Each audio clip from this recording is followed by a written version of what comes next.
Assalamualaikum warahmatullahi wabarakatuh. Kenalkan nama saya Akitsa Khairunisa, mahasiswa Universitas Siber Asia, jurusan S1 PJJ Akuntansi. Pada kali ini saya akan menjelaskan tentang empat pilar standar akuntansi di Indonesia.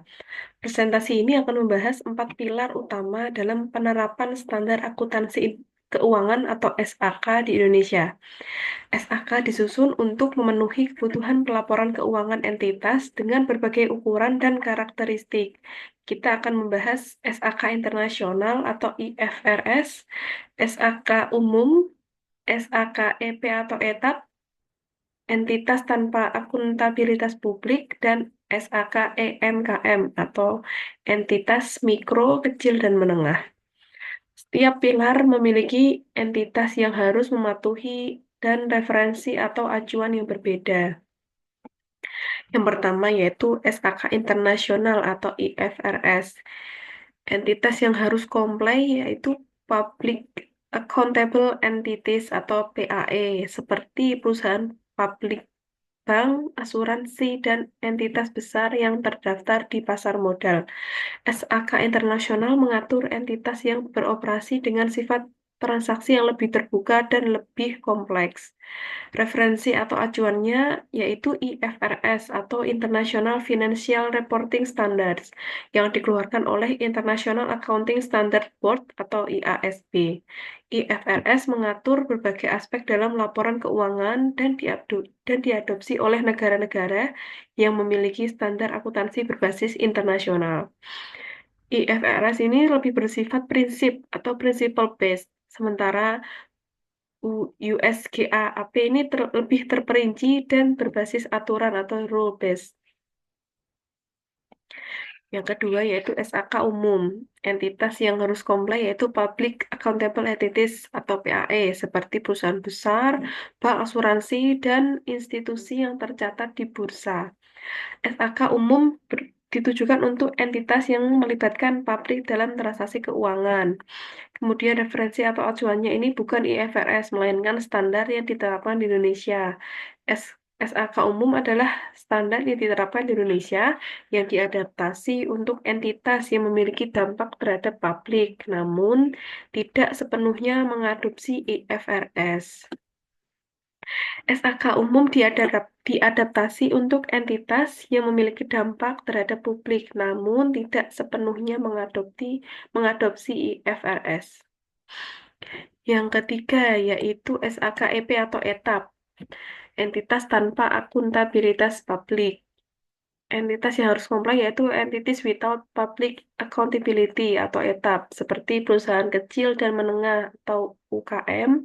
Ini termasuk perusahaan keluarga atau yang tidak terdaftar di pasar modal.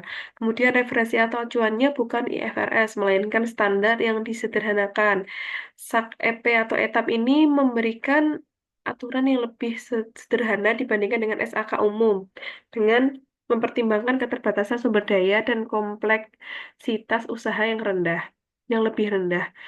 SAKEP atau etap ini memberikan aturan lebih sederhana dibandingkan dengan SAK umum dengan mempertimbangkan keterbatasan sumber daya dan kompleksitas usaha yang lebih rendah. Kemudian SAKEMKM yaitu entitas mikro, kecil, dan menengah. Yang pertama, entitas yang harus comply yaitu mikro, kecil, dan menengah atau MKM. Berfokus pada entitas yang lebih kecil yang memiliki karyawan dan aset terbatas. Misalnya, usaha rumahan, UMKM yang tidak memiliki akses ke pasar modal atau entitas yang beroperasi dengan skala terbatas. Referensi atau acuannya ini bukan IFRS, melainkan standar yang lebih sederhana. SAKMKM adalah standar yang paling sederhana, disesuaikan dengan kapasitas dan sumber daya yang terbatas yang dimiliki oleh entitas mikro, kecil, dan menengah. SAKMKM adalah standar yang paling sederhana, disesuaikan dengan kapasitas dan sumber daya yang terbatas yang dimiliki oleh entitas mikro, kecil, dan menengah. SAK mengacu ke IFRS atau USGAAP. Di Indonesia ini standar akuntansi keuangan atau SAK mengacu pada IFRS, yaitu International Financial Reporting Standard, bukan USGAAP atau Generally Accepted Accounting Principles. Indonesia berkomitmen untuk mengikuti standar internasional dalam akuntansi untuk mendukung transparansi dan keseragaman laporan keuangan yang diakui secara global, terutama dalam perdagangan internasional dan investasi. Adopsi IFRS juga memungkinkan kemudahan integrasi dengan standar akuntansi yang diterima di negara-negara lain, serta membantu perusahaan Indonesia yang beroperasi secara internasional untuk menyusun laporan keuangan yang sesuai dengan standar global. Apakah satu standar itu fit for all? Jawabannya adalah tidak, karena satu standar tidak cocok untuk semua entitas. Alasannya karena setiap entitas memiliki karakteristik, ukuran, kompleksitas, dan kebutuhan yang berbeda. Dan pemisahannya ada berbagai kategori standar seperti SAK internasional, SAK umum, SAK EP atau etap, dan SAK EMKM. Menggunakan satu standar yang sama untuk semua entitas tanpa mempertimbangkan perbedaan tersebut dapat menyebabkan laporan keuangan yang tidak relevan atau terlalu rumit untuk entitas kecil dan mikro. Nah, pemisahannya berdasarkan kategori entitas, yaitu entitas besar, entitas menengah, dan entitas kecil. Entitas besar yang terdaftar di pasar modal ini perlu mengikuti standar yang lebih kompleks seperti SAK internasional atau SAK umum. Sementara entitas kecil atau yang tidak terdaftar di pasar modal bisa menggunakan standar yang lebih sederhana seperti SAK EP atau ETAP atau SAK EMKM. Nah, kesimpulannya, tidak ada satu standar yang bisa diterapkan untuk semua jenis entitas karena perbedaan dalam ukuran, standar, dan kompleksitas entitas tersebut. Oleh karena itu, SAK di Indonesia disusun dengan mempertimbangkan berbagai tipe entitas dan kebutuhan pelaporan yang berbeda-beda. Baik, demikian yang dapat saya sampaikan.